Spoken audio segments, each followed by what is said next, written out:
Hello, this is Darren Pulsifer, Chief Solution Architect of Public Sector at Intel, and welcome to Embracing Digital Transformation, where we investigate effective change leveraging people, process, and technology.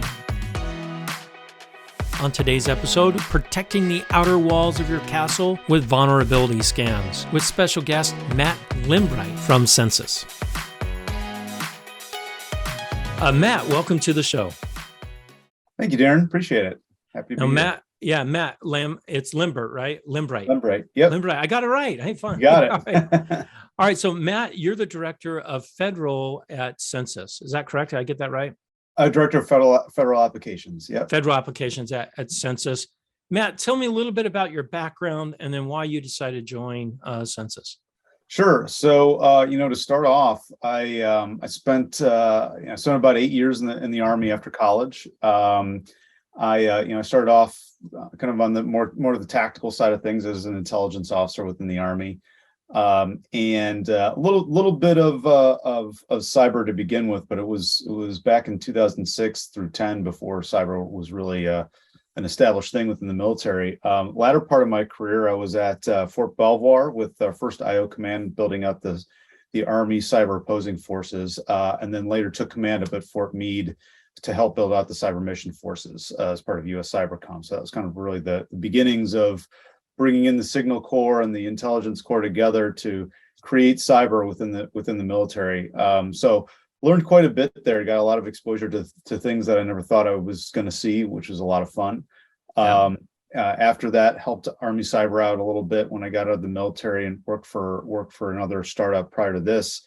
But I decided to come to Censys. I had my own startup that didn't pan out the way I wanted it to, which happens. That does happen. I've had a couple of those myself. I feel like you got to go through that at least once to know where you want to go. So good learning experience. But I was looking at companies. I had a couple friends I was talking to about where to go, and Censys was at first internet scanning, okay, but when I really started to understand how they went about scanning the internet in its totality, I was just blown away by the possibilities that are presented for folks. Just being able to not only scan the entire internet, but doing it as quickly and as accurately as they do. It was just the amount of places that my brain went after that was just too good to pass. I bet. Yeah, it opens up a lot of opportunities. Absolutely. So first off, thank you for your service. I appreciate all the veterans that we have and servicemen that we have on the show. And we've had quite a few. So thank you very much for that. And then, when I first interviewed you guys and talked about it, I thought, wow, this is really fascinating what you guys do.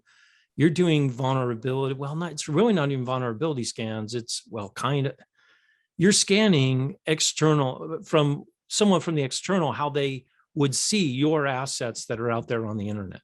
Yeah, I like to use analogies quite often, and when I speak with the federal and government folks, I find it effective in the sense of using the idea of, kind of a geo orbital satellite, right? That kind of is rotating through every in our case every 24 hours and even longer, but being able to not only observe what we can from the height that we're at, but being able to zoom in on certain specific things, being able to cut out noise and things like that on items of interest. Yeah. And in terms of, vulnerabilities, sure.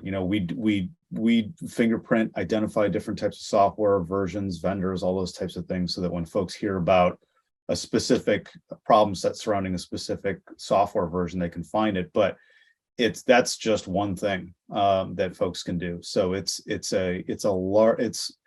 so much data, so many applications, and it's when I do training, I say it's a little bit of choose your own adventure of what you're interested in. So I bet. So let's talk a little bit about security and vulnerability. I mean, I've been doing a lot of research in this area and security expert myself. So vulnerability scans inside your own network are essential. Mm-hmm. We do a lot of that, right? And cataloging all that. And how is this different from, you guys are doing external vulnerability scans. What's the difference do you see between the two, and how can I leverage both?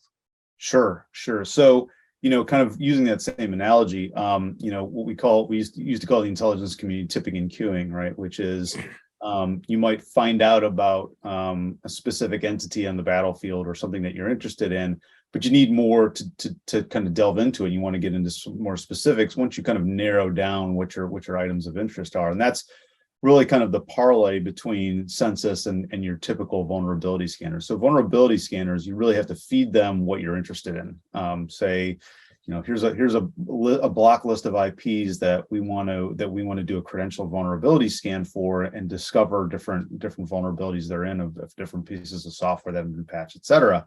But the key there is the beginning part, which is giving it the IP list, which I think what we're experiencing now with what I say large organizations, but I think even medium organizations run into the same problem where if you run to that CIO or that CISO and say, what is your asset list that's exposed to the internet right now or within the past 24 hours? They can't give it to you, can they? No, there's spreadsheets all over the place. Who owns what? Where is it? Who spun what up yesterday? And that's where we come in, that kind of that geo-orbital satellite view of the internet, right? Of give us, your basics, give us a domain, give us a couple IPs. And from that, we can then not only discover what else that you own, but continually monitor for those same aggregations and those same correlations between that data set, so that you're not, because we all know that we're not going to be able to catch every single time the marketing department maybe stands up a website that is exposed that doesn't have TLS running, right? It's just it's the happy birthday website that someone, hey, look, I learned how to do this on Azure. And we want to, yep. And we want to buy them a gift, so put your credit card in, and then oopsies, we forgot the TLS, and it happens. And it's not, I think, we want to match the speed of productivity, and that's kind of what I think Censys allows. I'm not going to be able to catch everything that I need to have scanned. So let's have an external view to know what's available to an attacker at any given time of the day. And then if we need more information about, we can feed it to a credential vulnerability scanner that will get into the weeds. So. All right. So you guys handle external, but you mentioned something interesting. What if I do have some, if I have an application that I've deployed out on the internet, in one of the clouds, and there's callbacks into my own environment, so I'm almost acting like a bridge between the outside world and my inside world, but I'm not putting it on domain. I'm using obfuscation security, meaning I'm not telling anyone that I put this out there. It's in an IP address. You're not going to be able to catch that, right? I mean, you'll be able to catch it generally, but you won't be able to equate it to myself. Is that correct? Well, it all depends. If it's a cloud environment that you own, we do have cloud connectors that will discover new cloud instances that will pop up within those cloud instances. So, and that's good too for, again, folks will have an AWS instance, for example, and they'll have buckets that they'll open up, and they won't know if it's S3 buckets. Yeah. Yep. And again, it's, somebody goes in there and they flip a switch. To your point, it might not be a sanctioned thing, but they'll go in and they'll flip a switch, and all of a sudden it's writable. So and instead of trying to work through all those machinations of going into each AWS instance and checking out the security controls, we make that available for folks right there. So so it's what we have to use, obviously, to associate certain and discover new instances. We have to have, obviously, some connective tissue, right? Whether it's who is information, DNS information that we correlate to some of those instances. But I'll tell you, we in that instance, and we've only gotten better. And then you have Cloud Connect, so you can connect to like everyone at Intel that's using AWS. Any account that ends in intel.com, you'll be able to grab that and say, hey, here are all the externally facing instances that are out there, or S3 buckets, or whatever. There's so many different ways to expose.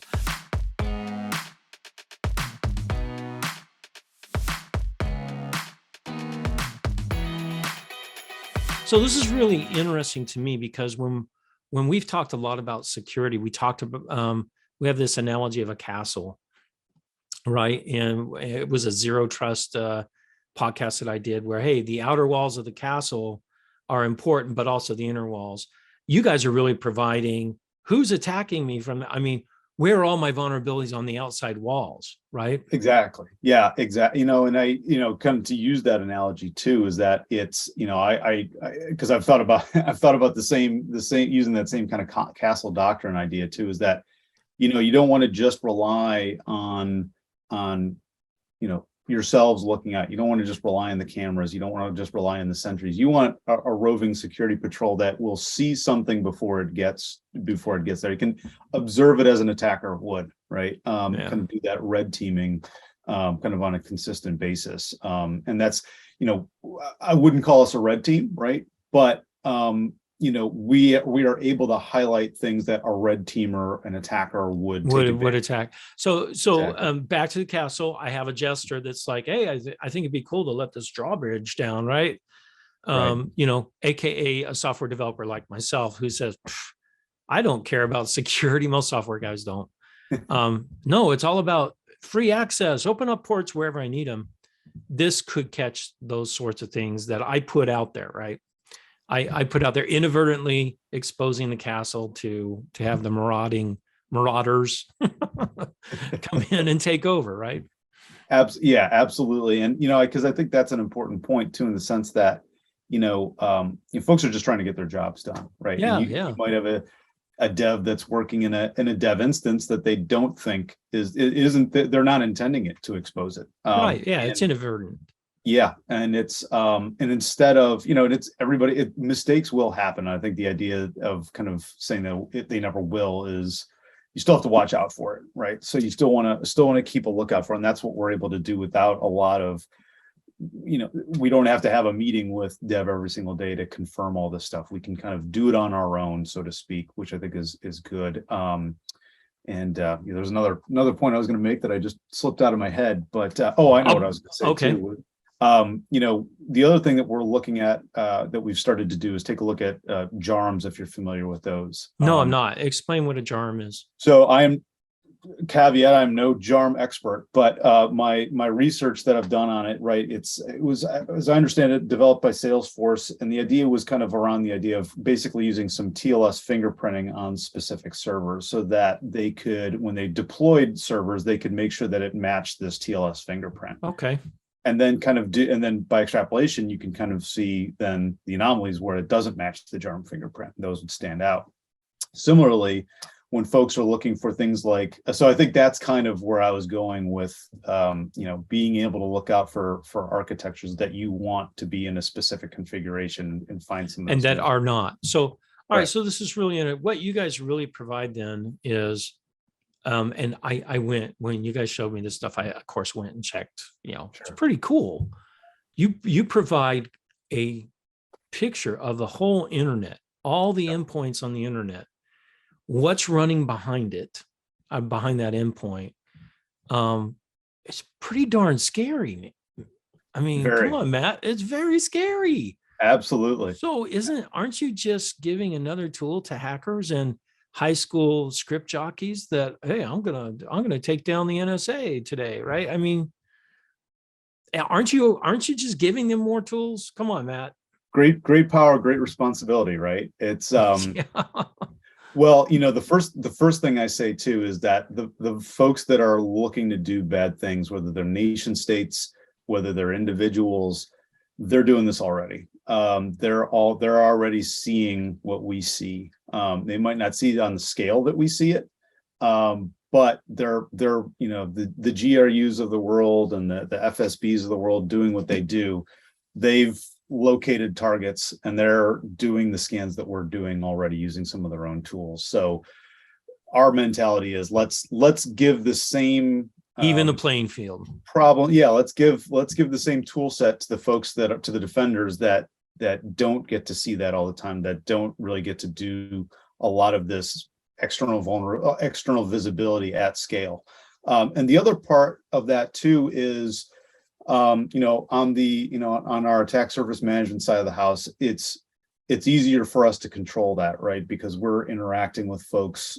We've got a good security team that we know who we're dealing with. And, we've made some tough calls to say, these are folks that we're not comfortable doing business with. Right. So they don't have access. They don't have access to it. Then. Exactly. Yeah. So when someone wants to, create their attack surface management platform, we're interacting with them on a daily basis almost. On our data side of the house, on our search tool, for example, to your point, anybody can go in and create a free account, do some, but, part of that is you have to know what you're doing a little bit too. You have to know what you're looking for and know the right area, but you can start to take a look at some things that are out there that are exposed. And that's where we're really, we really try to push folks to gain a comprehensive understanding externally of what they're looking at, what would they look like exposed to the world. Because again, if they can find it through us, there's other means. There's other means they could do it. Yeah. So it's to your point, it's a worthy ethical conversation that we have regularly on how we want to present ourselves to the external world. So no, that makes a lot of sense. All right. So let's say that I am a company, I'm worried about, or I'm an agency in public sector. I mean, we're talking public sector, right? Sure. I'm an agency. All right. How do I get started? All right. External vulnerability scans. I call you guys. I get you guys engaged to help me do that. And you mentioned a little bit, you've got like a vulnerability.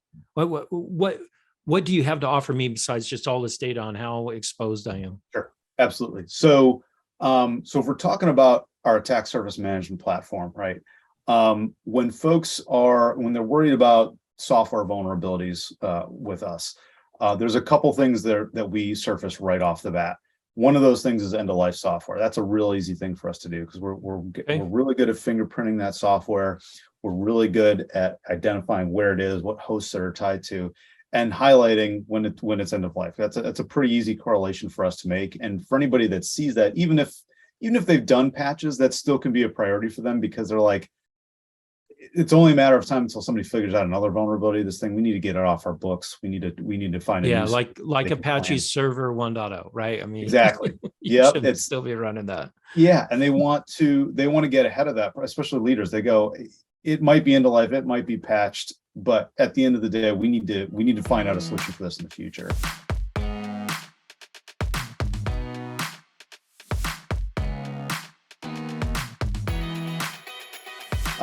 The second part is, and this is, I think, the really exciting part, honestly, is we'll use the Log4j example, right?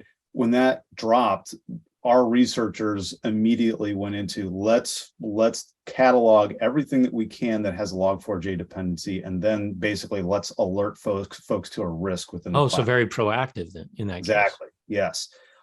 So we're doing kind of rapid response actions like that where we surface those risks specifically, but also folks can go into our platform and search for specific CVEs that they're interested in. So basically then we can surface software versions that correlate to those certain CVEs, and they can take a look at those right off the bat and see if that's a concern for them. All right. So the obvious question that people are going to have is, can I run your stuff on my internal networks?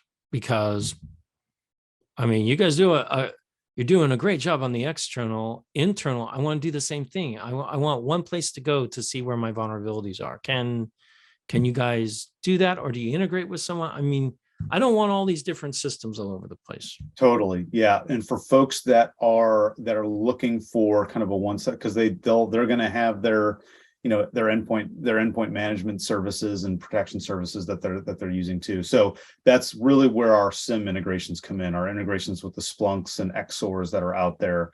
I would say that we've had some unique requests when it's come to integrations, and our engineering team accepts every single challenge, and every single time, like, oh, this is going to take months for us to do, and within weeks we've got something up and running. So yeah, definitely a concern for folks that want to do that. So that's how we understand that, some folks, it depends on the sizes of the teams. They might have enough analysts that will have enough time to spend on our UI and really dig into that. And then other ones are like, we don't have the time for that, and that's fine. We can work with whatever they're preferring. So you can produce a feed though, that I can then ingest into my master single pane of glass vulnerability dashboard, right? 100%. Yeah. Right. So I'm not completely dependent on your UI. I guess. No. And then I think that's, to be honest with you, like going back to the beginning of the conversation, I think that was a big draw for me as well to Censys, because I think everybody in the security community has become frustrated with the newest kid in the block saying, this is the only security tool that you like. And everybody in security goes, you've already lost me, because I already know that everybody knows that you don't go to war with one weapon, right? You don't have one thing that will check all the boxes. And if you do, you usually won't do all the things that you needed to do correctly. So we definitely understand that. And, great vignette there are folks that use us, obviously for monitoring to surface certain risks, but they want to do some of those in-depth credentialed scans. They've already got a Tenable Nessus that they're leveraging. And so because those different tools can't do the exploration, can't do the discovery that we do of all those new assets, every time they discover a new asset with Censys, then they feed it in, do that credentialed scan, and now they've got a workflow that they can work with. That it's a complementary thing. It's a better together situation. I like that. So it's important. You guys are focused on detection of, and not detection of vulnerabilities per se, detection of cracks in your outside wall, right? Yeah. Or entry points into your outside castle wall, which I really like that you guys focus on one thing, because that means you do it good. You got it. You got it. And how you can easily tie into other things, because I could see the flow. Oh, I found a new external asset. Ooh, go and run a deep vulnerability scan on that piece of software and server. What else is running on that box, virtual or non-virtual? That you hand off to someone else that does that sort of stuff. Absolutely. And along the same lines too, I think it's not only the discovery piece too, but I think we all acknowledge that almost every organization that's out there that has any sort of IT structure to it has to, they have to have external, they have to have a portal for folks to log into. They have to have websites that are, they have to have external facing assets that are out there. And so when those things change, we monitor for those changes too. So yeah, I like that. We discovered it maybe 2 months ago, but oh, by the way, RDP just opened on this thing that's never been opened before. That is this what you're looking for? And to that point too, right? Like, to remediate that, I think everybody wants to make that command decision on their own, because maybe they're aware of it, maybe they check on it, and that's what needs to be done. But we tie into things like the services nows and the Jira so that they can start to create a workflow for remediation. Oh, so that's really cool. So you can tie into a ticketing tracking system, say change was made to this external asset, right? A new port was opened, a new protocol was exposed, or hey, it was updated. No one knew that it got updated. So you can do some checking. I really like this approach. I think it's pretty clever. So, all right, here's the next big question. How many nodes are there? It's a trivia question. Hopefully you have the answer. All right, I'm going to scare you. And I know you're looking it up right now. Put me on the spot already. How many endpoints are there on the internet? Oh, there's a good question, right? From what we can discover, which is, I'm glad you brought this up, because we have this. If you go to search.censys.io, and that's CENSYS for those that want to know. CENSYS. And Archer's even here to tell you about it as well, because we knew that was going to happen. But actually, I don't know if I'm allowed to. Yeah, I don't think I can share my screen. But if you go to search.censys.io, right off the bat, you can find out that we find 215, a little over 215 million IPv4 hosts externally exposed. We can find 21.8 million IPv6 hosts, 559 million virtual hosts, and then over 2 billion services that are out there that we Wow, find. that is amazing. Right. And that's not even getting into our certificates that we find too. So it's a big chunk of data out there to explore. That is pretty awesome. So, hey, Matt, thank you so much for, educating me and hopefully my listeners on what you guys do and then how important it is. I mean, I really like this idea, right?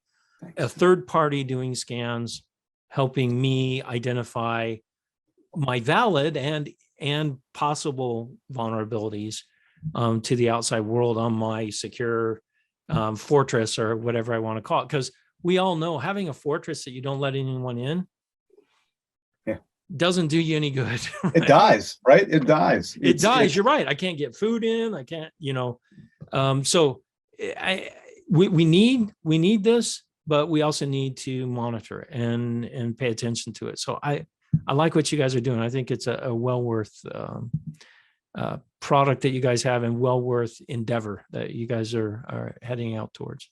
Thank you. I very much appreciate that. I appreciate it. It's I would be remiss to negate the St. Javelin flag from Ukraine behind me. We've put our data to use to help those folks out quite a bit and find some of those critical exposures because again, it's we had that same ethical discussion internally about that, and we at the end of the day we knew the adversaries were looking at them for various engagements to shape the battlefield, so to speak. So we engaged with some counterparts over there and hopefully at least made their days a little bit easier. So that's the face of battle and war most definitely includes cyber now. The fact that that's out there, I think will even the playing field for a lot of people. Yeah, that's our goal. All right, cool. Thanks, Matt. Thank you, Darren.